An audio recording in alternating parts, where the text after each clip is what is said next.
दोस्तों, सोमवार सप्ताह का पहला दिन भगवान शिव की आराधना का माना जाता है, किंतु इस दिन का अधिपति सोम यानी कि चंद्र भी है, इसलिए इसका नाम सोमवार रखा गया है।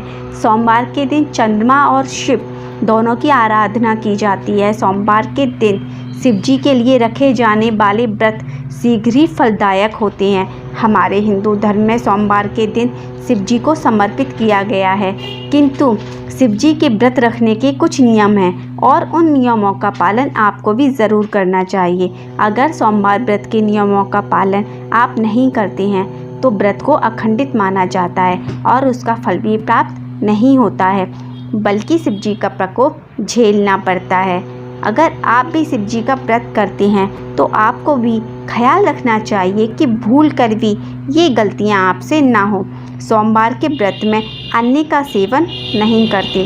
फ्रेंड्स, उपवास वाले दिन शिव जी के सामने बैठकर दोनों टाइम शिव जी की आरती करनी चाहिए।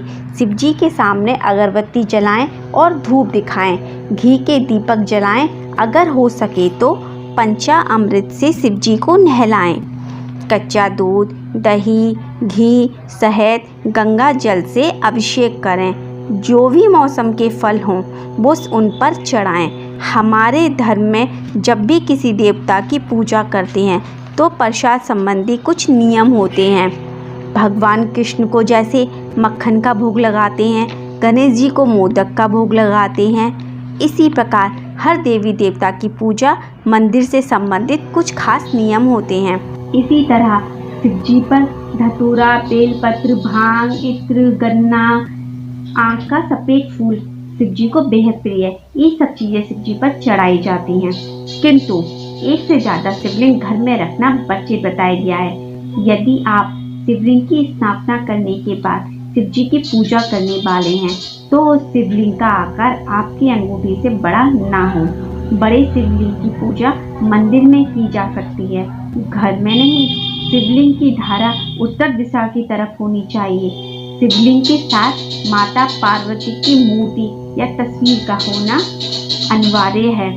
अब ध्यान देने योग्य बातें। ताली।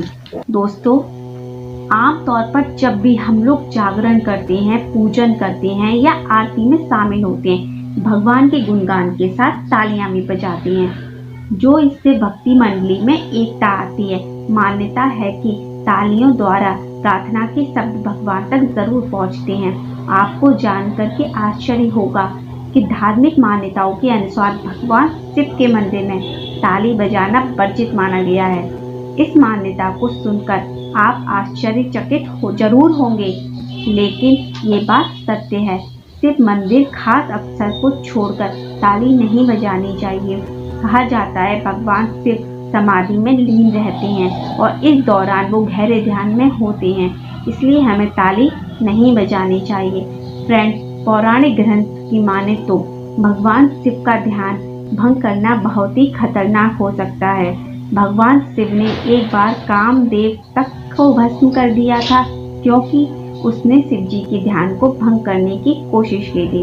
इसलिए शिव मंदिर में शांति का ध्यान रखना चाहिए।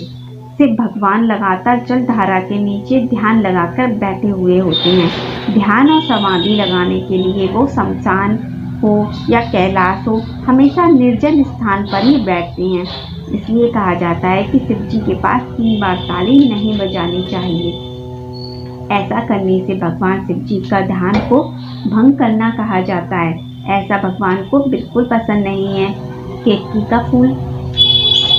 पौराणिक कथा के अनुसार केतकी का फूल ब्रह्मा जी के झूठ में साथ दिया था। इससे नाराज होकर भोलेनाथ ने केतकी के फूल को श्राप दिया था। इसलिए शिव भक्त केतकी के फूल को कभी भी अर्पित नहीं कर सकते। तुलसी अपने पूर्व जन्म में दैत्यों के राजा शंखचूड़ की पत्नी थी। भगवान शिव ने शंखचूड़ का वध किया था। या तो तुलसी का पौधा या तुलसी का पत्ता शिव जी पर नहीं चढ़ाया जाता। इसके चढ़ाने से भगवान नाराज हो जाते हैं। शंख शिवलिंग पर कभी शंख से जल नहीं चढ़ाया जाता। शिव जी ने दैत्यों के राजा शंखचूड़ का वध किया था। शंखचूड़ की हड्डियों से शंख की उत्पत्ति हुई थी। इसी कारण शिवलिंग के ऊपर शंख से जल नहीं चढ़ाया जाता। कुमकुम अथवा सिंदूर, कुमकुम को भी भगवान शिव पर नहीं चढ़ाना चाहिए क्योंकि कुमकुम विवाहित स्त्रियों का गहना माना गया है, किंतु शिव जी तो विनाशक हैं। यही वजह है कि सिंदूर से भगवान शिव जी की सेवा करना अशुभ माना जाता है। हल्दी, हल्दी का संबंध सौंदर्य से है और भगवान शिव तो वैरागी हैं, इसलिए हल्दी भगवान शिव पर नहीं चढ़ाई जाती। दोस्तों, भगवान भोलेनाथ तो आशुतोष हैं, जल्दी प्रसन्न हो जाते हैं। सिर्फ पूजा करते समय इन नियमों का पालन करिए और अपने दोस्तों के साथ इस जानकारी को साझा कीजिए। और हाँ, आने वाली मेरी वीडियो की नोटिफिकेशन आपको तुरंत मिल सके, इसलिए चैनल को सब्सक्राइब जरूर करिए।